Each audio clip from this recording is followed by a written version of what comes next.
Somewhere beneath the city of Istanbul, in a climate-controlled basement that receives no natural light, sits a rectangle of baked clay approximately the size of a human hand. It was excavated from the ruins of ancient Nippur in 1889, catalogued as NBC 7172, and placed in a wooden archive drawer where it remained, largely untouched, for the better part of a century. Most of the scholars who have passed through that collection did not stop at this particular tablet. The ones who did, the ones who read it closely enough to understand what it was actually saying, stopped publishing shortly after. Not a myth, not a metaphor, not a retelling of a story you already know. This tablet contains a name. One name, written apart from all the others, separated by a deliberate space in the cuneiform script, as though the scribe who pressed it into wet clay understood that what they were recording was different in kind from everything surrounding it. The tablet describes a council, a departure, a decision made by beings the ancient Sumerians called the Anunnaki, those who from the heavens came to earth. And it records, in pressed wedge marks that have survived 4,000 years, that when that council agreed to leave, one of them refused, one of them stayed. What you are about to hear is the story of who that being was, what they were guarding, and why the institutions that have held this tablet for over 100 years have never once issued a formal statement about the passage that matters most. The clay does not decay, the inscription does not change, and the question it raises about what is still here, beneath the ground, beneath the accepted version of human history, that question has never been answered. Not officially, not once. There is a building in Istanbul that most tourists pass without slowing down. It sits in the Sultanahmet district, close enough to the Blue Mosque that you can hear the call to prayer from its upper windows, but far enough removed from the main pedestrian routes that the crowds thin before they reach its entrance. The Istanbul Archaeological Museum holds one of the largest collections of ancient Near Eastern artifacts on Earth. Over 1 million objects, coins, sarcophagi, treaty tablets, funerary masks, entire civilizations compressed into labeled drawers and glass cases. Most visitors spend their time on the ground floor, near the pieces with explanatory placards and dramatic lighting. Very few descend into the archive levels. In one of those lower storage areas, in a climate-controlled drawer within a wooden cabinet that has been assigned the reference designation Row 14, Section C, sits a clay tablet catalogued as NBC 7172. It measures approximately 11 centimeters by 8 centimeters. It is the color of pale ochre, darkened at the edges where the original firing was uneven. It weighs less than you would expect. If you held it, it would sit comfortably in one hand, the way a thick paperback novel might rest in your palm before you open it. Nothing about its physical appearance would prepare you for what is pressed into its surface. Most of the scholars who have visited this collection over the past century walked past it entirely. The ones who did not, the ones who sat with it long enough to parse the cuneiform script that covers both its faces, left records of their work that grew progressively shorter over time, and then, in most cases, stopped altogether. This is not unusual in the world of ancient tablet research, and that is part of the problem. The volume of cuneiform material recovered from Mesopotamian excavation sites in the 19th and early 20th centuries was so enormous that only a fraction of it has ever been formally published. The British Museum alone holds over 130,000 cuneiform tablets by its own cataloging estimate. The University of Pennsylvania's collection numbers in the tens of thousands. The Istanbul Archaeological Museum received its share of material from the great excavation campaigns that tore through the ancient mounds of Iraq and modern-day Turkey during the 1880s and 90s, campaigns funded by European and American universities eager to reconstruct the oldest layers of written human history. What they found exceeded every expectation, and some of what they found has never been fully explained. NBC 7172 was recovered from the site of ancient Nippur in what is now south-central Iraq during the University of Pennsylvania expedition of 1889. Nippur was not a capital city. It was something more durable than that. For over 3,000 years, it served as the primary religious and administrative center of Sumerian civilization, the place where the gods were believed to have convened, where the fates of kings were ratified, and where the most sensitive records of the ancient world were copied and stored by a professional class of scribes trained from childhood to press meaning into wet clay. When archaeologists broke through the surface of Nippur's central mound, they found a scribal library. Thousands of tablets, stacked in orderly rows, preserved by the same dry heat that had baked everything else in the region into permanence. NBC 7172 was among them. For most of the 20th century, it was treated as a minor administrative text. The initial field cataloging from the 1889 expedition described it as a fragment of a larger composition, possibly liturgical, possibly a record of temple land allocation. That assessment was not wrong exactly. It was incomplete. The outer register of the tablet does contain what appears to be a standard Sumerian administrative formula, the kind of repetitive legal language that fills thousands of similar tablets from the same period. But the interior section, the central column of text, pressed in a slightly smaller and more careful hand than the surrounding material, is something else. It is a list, and one entry in that list is separated from all the others by a deliberate blank space above and below it, a visual isolation that, in Sumerian scribal convention, indicated a distinction of category, not just a different name, a different kind of thing entirely. The scholar who came closest to a full published treatment of this tablet was Dr. Ake Sjoberg, a Swedish-born Sumerologist who worked at the University of Pennsylvania Museum of Archaeology and Anthropology from the 1960s onward, and who produced some of the most rigorous lexical analysis of Sumerian religious texts in the 20th century. Sjoberg noted, NBC 7172 in a 1972 catalog entry, described the central column as anomalous and flagged it for further study. That further study was never formally published under his name. His colleagues at the museum have described his later references to the tablet as, in their words, cautious. A researcher who worked with Sjoberg in the 1980s recalled him saying, more than once, that some texts required a longer timeline before they could be responsibly interpreted. He retired in 2006. The tablet remained in Istanbul, in its drawer, in its row, in its section. Not a myth, not a metaphor, not the residue of a culture that did not know what it was writing about. The Sumerians were precise. Their scribes were trained in systems of measurement, astronomy, law, and theology that rivaled anything their contemporaries in Egypt or the Indus Valley were producing. When a Sumerian scribe isolated a single entry in a list with deliberate blank space on both sides, they were making an editorial decision. They were saying, this one is different. This one does not belong in the same category as the names above and below it. This one requires its own silence around it, so that the reader, whoever the reader turned out to be, in whatever century they encountered the clay, would understand that they were looking at something that demanded separate attention. If you are still watching, and you have stayed with this long enough to reach this point, hit subscribe.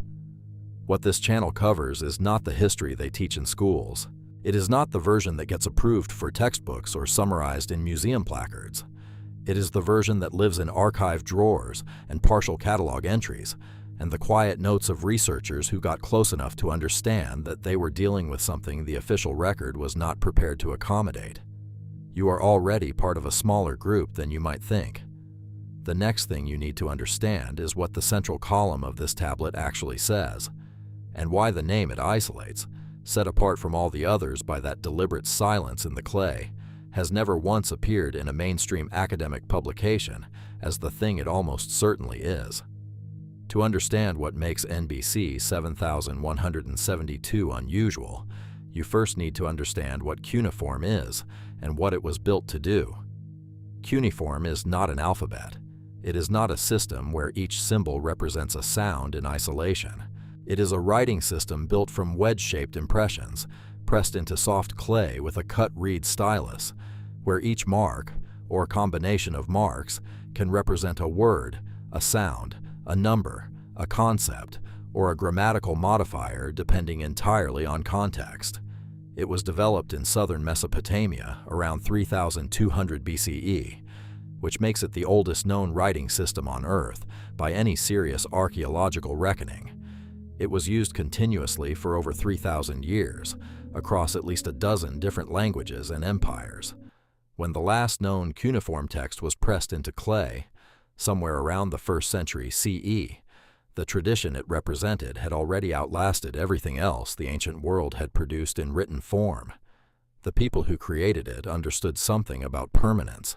The Nippur scribal school, known in Sumerian as the Aduba, the tablet house, was the institution responsible for training the professional class of scribes who maintained the administrative and religious records of Sumerian civilization.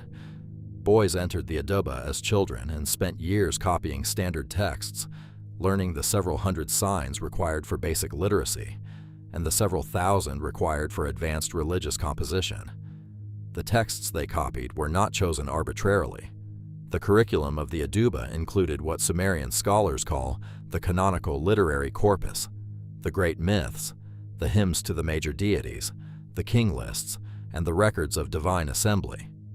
These were considered too important to exist only in one location, which is why copies of the same texts have been found across multiple excavation sites, separated by hundreds of kilometers. But Nippur held the originals, or the closest things to originals that the ancient world produced. When the University of Pennsylvania team broke through the surface of Nippur's central mound in 1889, under the direction of Dr. John Peters, what they encountered in the lower strata was not simply a library. It was an archive of deliberate preservation, texts stored in a way that suggested their custodians understood they were holding material that was meant to survive. Dr. Samuel Noah Kramer spent the better part of 4 decades working through the Nippur material. He is, by most measures, the single most important Sumerologist of the 20th century. His translations of Sumerian myth established the framework through which modern scholars understand the religious universe of ancient Mesopotamia. He translated the first flood narrative, predating the biblical account. He translated the descent of Inanna. He translated the lament over the destruction of Ur. He was not a fringe figure.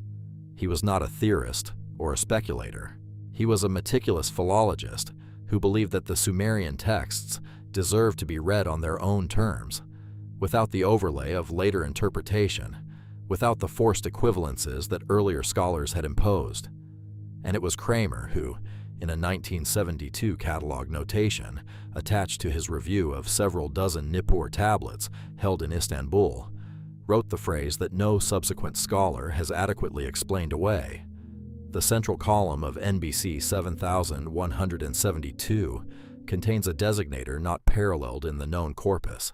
He did not elaborate in print. He flagged it for further work. That further work, under his name, never appeared. What the central column contains, when read against the full vocabulary of the Sumerian Divine Assembly texts, is a list of departure. This is not a speculative interpretation. The vocabulary is specific and well attested across multiple other tablets. The Sumerian verb used in the surrounding entries is one that Sumerologists translate consistently as to ascend, to return, to go back to the place of origin. It appears in the Anunnaki texts, those records describing the Council of Divine Beings the Sumerians identified as having come to Earth from a realm above, in contexts that describe a withdrawal, a leaving. The tablets that describe this council, taken together, present a remarkably consistent picture: a decision made, a time defined, a return agreed upon by the assembled group. What NBC 7172 adds to that picture is a single entry written in a different register, pressed with a more careful hand, and isolated by blank space above and below it, and the verb attached to that entry is not the departure verb, it is its negation, the one who did not ascend, the one who did not return. The Anunnaki, for those encountering this term for the first time, are described throughout Sumerian and Akkadian religious text as a council of high divine beings, numbering variously between 50 and 300, depending on the specific text, who descended to Earth in the remote past and played a direct role in the shaping of human civilization. The name itself, in the most widely accepted Sumerian reading, translates roughly as those of royal blood, or those who came from heaven to earth. They are not peripheral figures in the Sumerian religious universe. They are central to it. The largest and most significant Sumerian myths, the Enuma Elish, the Atrahasis, the texts of Enki and Enlil, and the Great Assembly at Nippur, all turn on the actions and decisions of the Anunnaki Council. And across all of those texts, the Anunnaki are described as beings who arrived, who worked, who created, who destroyed, who deliberated, and who, at a defined point in the deep history of the Earth, made a collective decision, a decision about whether to stay. Zecharia Sitchin, the scholar and writer who spent decades arguing that the Anunnaki texts should be read as literal history, rather than religious metaphor, identified this departure motif as one of the central unresolved questions of the ancient record. His work, beginning with the 12th planet in 1976, was dismissed by mainstream academia, and in many cases that dismissal was applied to the entire question rather than to Sitchin's specific interpretive framework. This is the move that should make you pause. Mainstream archaeology does not dispute that the texts describe a departure. It disputes the reading of those beings as literal extraterrestrial entities. But in dismissing Sitchin's conclusions, the Academy also quietly stopped engaging with the specific textual anomalies he pointed toward, including this one. The entry in NBC 7172 was not invented by Sitchin. It was cataloged by Kramer. It was noted, flagged, and then allowed to recede into the archive silence that swallows so much of what the ancient world actually recorded. Here is what makes this particular anomaly different from the broader debate about Anunnaki interpretation. Most of the textual evidence for the Anunnaki can be explained, within the mainstream framework, as mythology, as metaphor, as the religious elaboration of natural forces by a culture trying to make sense of the world. That explanation, whatever its weaknesses, is at least internally coherent, but a scribe does not isolate a single name from a list of departures using a negated verb and blank space on both sides for poetic reasons. That is a technical decision, a scribal decision. It means the person pressing that clay understood that they were recording an exception, a case that did not conform to the pattern of all the other entries. And an exception, in a list of beings who returned to wherever they came from, means one thing. One of them did not go. One of them was still here. And someone, in ancient Nippur, in the tablet house, in the archive meant to outlast everything, made sure that fact was written down. The name pressed into the isolated entry of NBC 7172 is rendered in Sumerian cuneiform as a compound designator, two signs joined in a way that Sumerian scribal convention reserved for beings of a specific category. The first sign is one that Sumerologists transcribe as Dingir, the divine determinative, a marker placed before any name that belongs to the class of gods or high beings. Every Anunnaki name in the surrounding list carries it. That is not unusual. What is unusual is the second element of this particular compound, a sign that in the standard lexical lists of the Aduba tradition carries the primary meaning of root, or that which remains in the ground, or the part that does not move when the rest of the plant is taken. It is a botanical metaphor embedded in a divine name. And in the context of a departure list, in a text about beings who ascended and returned, that metaphor is not decorative. It is a definition. This being's name, at its most literal reading, means the divine root, the one that stays when everything above it is removed. The domain associated with this figure across other Sumerian texts is the Abzu. This term appears throughout the Sumerian mythological corpus and requires a moment of explanation for those encountering it here for the first time. The Abzu, sometimes rendered as Apsu in later Akkadian texts, is described as the great underground freshwater realm, the deep reservoir beneath the Earth's surface from which rivers spring and through which the fertility of the soil is maintained. In the standard religious interpretation, it is a cosmological concept, a mythological underground ocean. But the texts that describe the Abzu in operational rather than symbolic terms, the texts that describe beings moving through it, working within it, storing things inside it, use language that does not read like poetry. They use the language of architecture, of chambers, of sealed passages, of a place that was built, or at minimum, that was organized by deliberate intelligence for a specific purpose. The figure named in NBC 7172 is identified in two other Nippur tablets, cross-referenced by Dr. H. Schoberg in his 1972 notation, as the keeper of the Abzu in the period following what the texts call the Great Withdrawal. The Great Withdrawal is the event that mainstream Sumerology tends to fold into the broader category of flood mythology. The Atrahasis epic, one of the oldest narrative texts in the human record, describes a moment of catastrophic decision by the Anunnaki Council, a resolution to allow a great flood to destroy the human population that had grown too numerous and too loud. The decision is debated, contested, subverted by at least one council member who chose to warn a single human family. The flood comes. It recedes. And then the text describes the Anunnaki Council making a second decision, one that receives far less attention in popular retellings. They decide to withdraw from direct contact with the human world, to step back from the management role they had been performing, to return, in the language of the tablets, to the place from which they came. This is the departure that NBC 7172 lists, and it is from this departure that one entry is explicitly excluded. The mainstream position on this material is that we are dealing with religious allegory. The flood is a metaphor for seasonal inundation. The Anunnaki Council is a literary device for exploring how ancient cultures conceived of divine governance. The withdrawal is a theological explanation for why the gods are no longer visibly present in human affairs. This is a coherent interpretive framework, and it dominates every university course on ancient Near Eastern religion.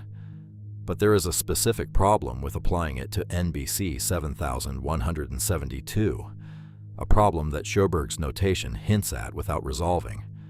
The tablet does not read like allegory, it reads like a record. The entries in the departure list are formatted identically to the administrative land allocation texts found in the same archive strata, the same column structure, the same use of designation markers, the same scribal conventions used for recording verifiable transactions. A scribe trained to record who received which field in which year used the same formal apparatus to record who departed and who did not. That is not how you write mythology. That is how you write a ledger. The date embedded in the text is the detail that has attracted the most cautious attention from the small number of scholars who have engaged seriously with this tablet. The Sumerians used a calendar system anchored to what their texts call the Great Cycle, a vast astronomical period tied to the precession of the equinoxes, the slow wobble of the Earth's axis that causes the apparent position of the stars to shift over thousands of years. One full Great Cycle in Sumerian astronomical reckoning spans approximately 25,900 years. The date notation attached to the isolated entry in NBC 7172 places the event it records, not at the beginning of Sumerian recorded history, but after the last cataclysm, in the period the texts describe as the renewal following the seventh destruction. 7 destructions, 7 renewals. The tablet is not describing something from the remote mythological past.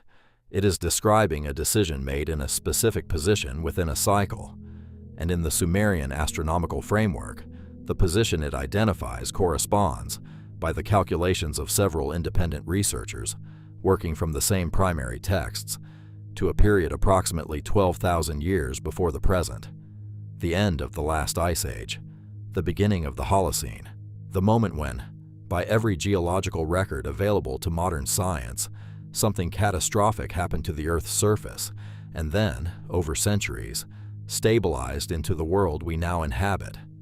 What this figure was guarding in the Abzu during that period, and what he continued to guard in the long silence that followed, is addressed in other sections of the Nippur archive. But the decision recorded on this tablet, the one that separated his name from all the others, with deliberate blank space above and below, was not forced upon him. That is the reading that Joberg flagged and did not publish. The negated departure verb in the central column carries, in its specific grammatical construction, a volitional aspect.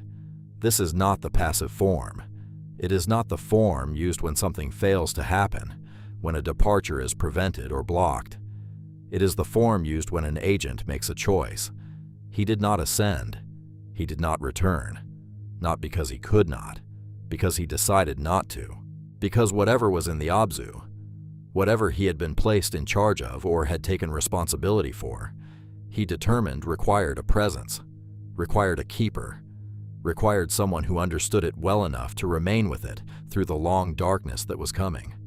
And so he stayed, and the scribe who recorded that fact pressed it into clay with a careful hand, surrounded it with silence on both sides, and placed it in an archive designed to last longer than any empire, as if they knew that eventually someone would come looking for exactly this. In the spring of 2019, a joint geological survey team operating under the auspices of the University of Tehran and the German Research Foundation published a preliminary report on subsurface anomalies detected beneath the central Zagros mountain range in western Iran. The survey used a combination of seismic reflection imaging and gravimetric mapping, technologies capable of detecting density variations and structural irregularities deep beneath the Earth's surface without any physical excavation. The stated purpose of the survey was resource assessment, a standard geological exercise with a straightforward commercial rationale. The anomalies they found were not standard. At a depth of between 300 and 470 meters below the surface, centered at coordinates 33 degrees 41 minutes north and 46 degrees 22 minutes east, the survey detected a cavity structure approximately 2 kilometers in its longest dimension, with interior density readings inconsistent with any known natural geological formation in the region. The report's authors described it, in the measured language of peer-reviewed geology, as requiring further investigation. A follow-up study was registered. It has not been published. The Zagros mountain range sits at the northeastern edge of the ancient Mesopotamian floodplain. Its lower foothills slope down toward the rivers that define Sumerian civilization, the Tigris and the Euphrates, whose headwaters the ancient texts describe as emerging from the deep underground realm, from the Abzu. The distance between the coordinates identified in the 2019 survey and the ruins of ancient Nippur, where NBC 7172 was excavated, is approximately 380 kilometers. That is not a short distance. It would be an overreach to call it a direct connection based on geography alone. But geography is not the only axis along which this alignment runs. The Sumerian texts that describe the location of the Abzu do not use modern coordinates. They use relative positioning anchored to natural landmarks, the mountains to the east, the place where the rivers emerge from the deep, the threshold between the world above and the realm below. When you translate that descriptive geography into the physical landscape of the ancient Near East, the region it points toward is not the flat alluvial plain of southern Iraq. It is the interface zone between the plain and the mountains, the foothills, the place where the ground begins to rise, the place where, according to the 2019 survey, something large and structured exists beneath the surface at a depth no natural process adequately explains. NASA's subsurface radar programs, operated primarily through the Jet Propulsion Laboratory in Pasadena, California, have been mapping terrestrial subsurface features using satellite-mounted ground-penetrating radar systems since the 1980s. The majority of this data is collected for planetary science purposes as a testing methodology for the same instruments used on Mars and the Moon. But the terrestrial data exists, and portions of it covering the Middle East have been made available to university research teams through data-sharing agreements. In 2023, a research team at the University of Bologna cross-referenced NASA JPL subsurface radar data covering the Zagros foothills region with the findings of the 2019 Iranian-German Geological Survey. Their working paper, circulated in preprint form in March of 2023, noted a correspondence between the two datasets that they described as statistically significant. The cavity structure detected by seismic imaging in 2019 appeared consistently across two independent detection methodologies, separated by different satellite passes and different physical principles of measurement. Two different instruments from two different research teams, using two different technologies, found the same thing in the same place. The working paper was submitted to a peer-reviewed journal. It was returned for revision. The revised version has not been resubmitted. Mainstream geology has a framework for large subsurface cavities, and it is worth understanding that framework before examining why it fails here. Karst systems, the network of dissolved limestone caves and channels that underlie large portions of the Earth's surface, can produce cavities of significant size. The Zagros Range does contain karst geology in its upper strata, but karst cavities have a characteristic signature in gravimetric and seismic data: irregular boundaries, gradual transitions, the fingerprint of dissolution over geological time. The cavity detected at 33 degrees 41 minutes north and 46 degrees 22 minutes east does not have that signature. Its boundaries, as rendered in both the seismic reflection data and the NASA radar cross-referencing, are described in the technical literature with a word that appears twice in the University of Bologna working paper and once in the original 2019 survey report. The word is regular. A regular boundary in a subsurface cavity means a boundary that does not follow the grain of the surrounding rock. It means a boundary that maintains consistent geometry across its extent. Natural processes do not produce regular boundaries at depth. Pressure, dissolution, tectonic movement, thermal variation, all of these produce irregularity.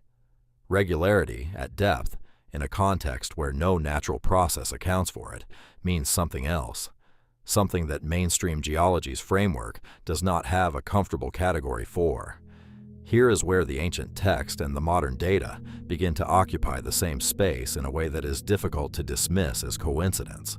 The Sumerian descriptions of the Abzu that appear in the Nippur archive, including in several tablets found in the same excavation stratum as NBC 7172, use architectural vocabulary with a consistency that Kramer himself noted in his 1963 survey of Sumerian literary texts. The Abzu is described as having chambers, passages, a threshold, a depth that is measured in units equivalent to approximately 300 meters by the most widely accepted conversion of the Sumerian measuring system. 300 meters. The 2019 Geological Survey placed the upper boundary of the anomalous cavity at between 300 and 470 meters depth. The Sumerian unit of sacred depth and the top of the anomalous geological structure are within the margin of measurement error across a distance of 4,000 years and two different systems of spatial reckoning, the same number. Not approximately aligned, not suggestively close, the same. Dr. Farouk El-Baz, the Egyptian-American geologist who served as director of the Center for Remote Sensing at Boston University and who consulted for NASA on several subsurface mapping projects in the Middle East, stated in a 2004 interview that the most significant undiscovered archaeological sites on Earth are not on the surface. They are below it, in regions where neither conventional excavation nor standard remote sensing has been systematically applied. He was not speaking about the Zagros anomaly specifically. He was speaking about a general principle derived from decades of work with radar imaging data. But the principle applies here with a precision that his more general statement did not anticipate. The figure named in NBC 7172 was recorded as the keeper of a realm below the surface, a realm described in architectural terms, at a specific depth, in a specific directional relationship to the mountains east of Mesopotamia. Modern science has now detected a structure, below the surface, at that depth, in that directional relationship, with geometric regularity that no natural process explains. The scribe who pressed that tablet into existence in ancient Nippur was not writing mythology. Modern science is only now beginning to confirm what they already knew. The Sumerian king list is one of the most studied and most carefully avoided documents in ancient Near Eastern scholarship. Studied because it is a genuine artifact of extraordinary historical significance, a clay prism recovered from the site of ancient Larsa in 1922, now held in the Ashmolean Museum in Oxford, under catalog designation WB 444, that lists the kings of Sumer in unbroken succession from before the flood to the historical period, carefully avoided because the pre-Diluvian kings on that list are recorded as having reigned for periods that no mainstream scholar has ever satisfactorily explained. 8 kings, cities named, reigns measured in units called sars and nears. The numbers, converted into years by the standard Sumerian base 60 mathematical system, produce reign lengths of between 18,000 and 43,200 years per individual king. Mainstream archaeology classifies these figures as mythological inflation, the kind of numerical exaggeration that ancient cultures used to express the concept of deep time without precise measurement. That explanation has been repeated for so long that it has acquired the texture of resolution. It is not resolution. It is a deferral. Because the king list is not the only Sumerian document that uses these numbers, and the others are not in a genre where symbolic inflation is a recognized convention, the pre-Diluvian kings on the list are consistently associated in other Nippur texts with the Anunnaki Council in its active phase, the period before the Great Withdrawal. They are described as intermediaries, human or semi-human figures, who administered Anunnaki directives in the physical world. And the final entry in the pre-Diluvian sequence, the king whose reign immediately precedes the flood narrative, is connected in 2 separate Nippur tablets to the figure described in NBC 7172, not as a subordinate, as a recipient. The texts describe this final pre-Diluvian king receiving something from the one who remained behind, a transfer, a bestowal, and what was transferred is identified in both tablets by the same Sumerian term, the me. In Sumerian religious vocabulary, the me, sometimes transliterated as me's in the plural, are the fundamental laws and technologies of civilization, not metaphors for civilization, the actual operational principles that make it function. Writing, mathematics, kingship, jurisprudence, agriculture, metallurgy. The me are described in the texts as discrete, transferable, storable objects, things that can be held, carried, hidden, stolen, and protected.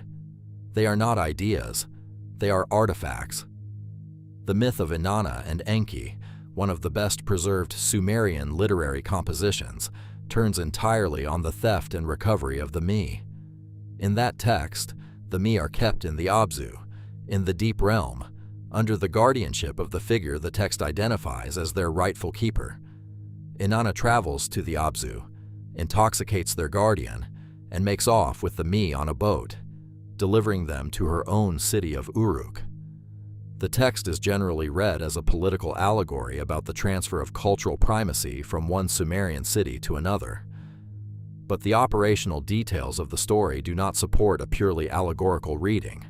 The me are enumerated. There are 94 of them listed in the text by specific name.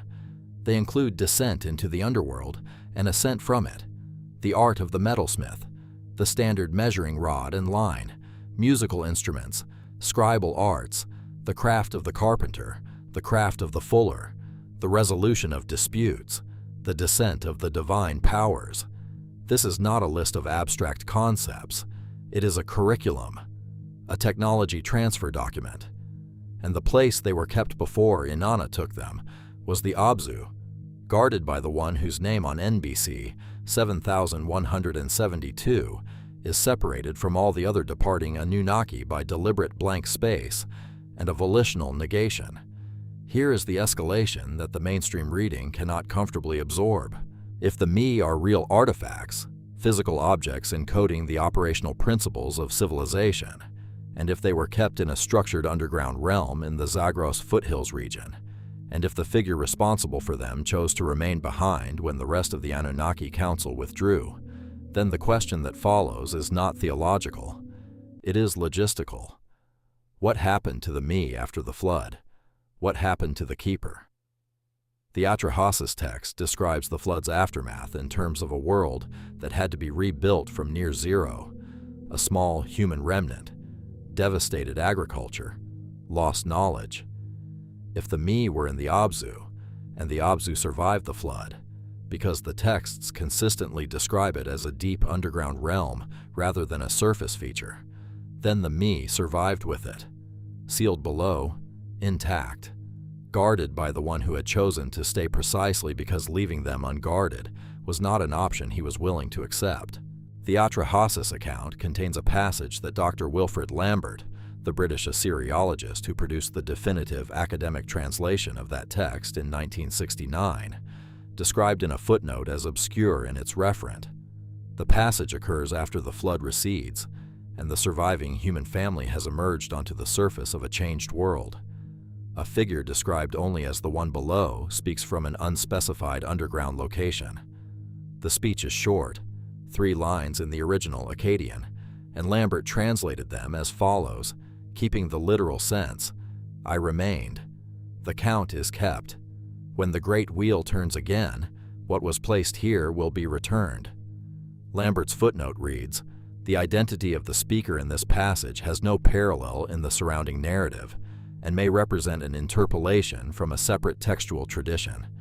May represent the most careful language in academic writing, the language you use when you know something does not fit, but you do not want to commit to why. The great wheel turning again is the great cycle language, the same astronomical framework that appears in the date notation of NBC 7172, the same framework that places the last cataclysm approximately 12,000 years before the present and defines a full cycle as approximately 25,900 years. If that cycle is the referent, and the language used in both texts strongly suggests it is, then the passage in Atrahasis is not a theological abstraction. It is a scheduled event. The me were not lost. They were not destroyed in the flood or scattered across the surface world in the chaos that followed.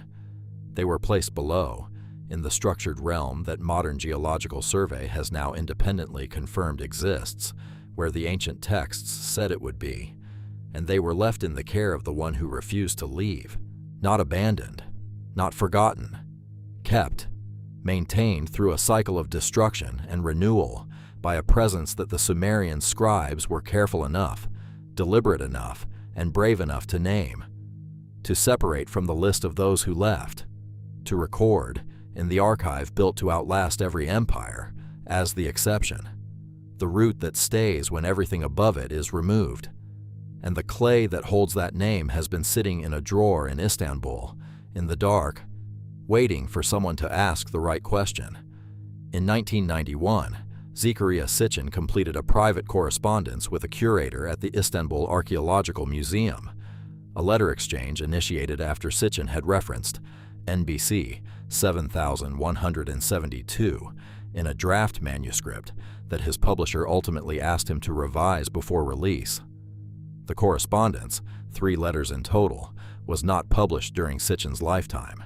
It became known to researchers in his circle only after his death in 2010, when his personal archive was reviewed by his niece and literary executor, Janet Sitchin, who cataloged its contents without publishing them in full.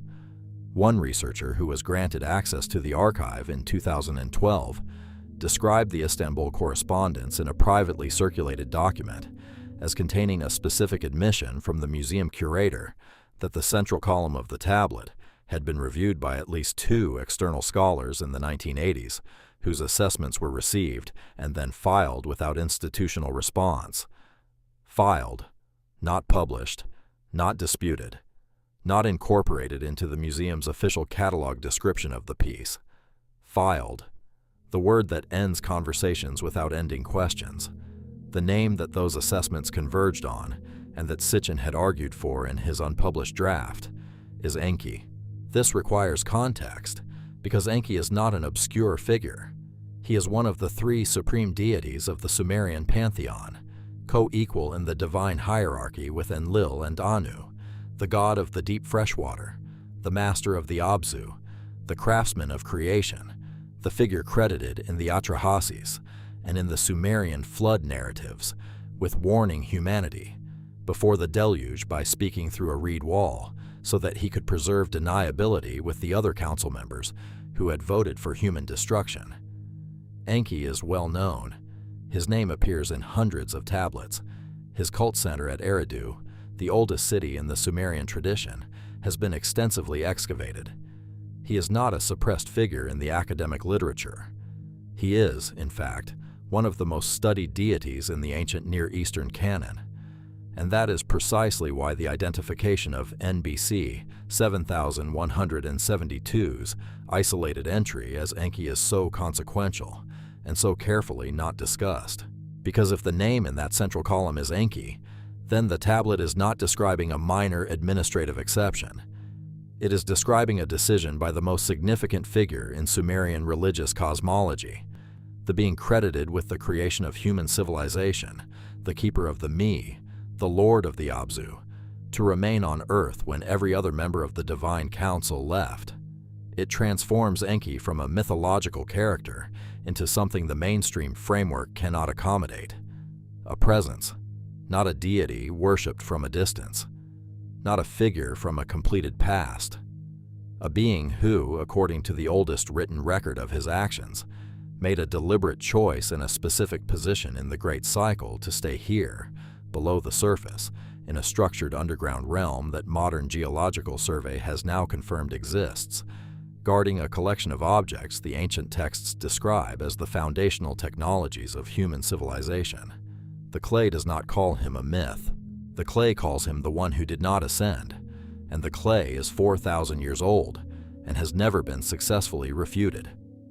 In March of 2023, a team from the University of Pavia applied multispectral imaging to a series of tablets in the Istanbul Archaeological Museum collection as part of a broader project to recover illegible cuneiform text from physically degraded surfaces. Multispectral imaging uses light across multiple wavelengths beyond the visible spectrum to reveal surface features that the naked eye and conventional photography cannot detect, including pressed marks that have been worn smooth by time and handling. NBC 7172 was included in the imaging session.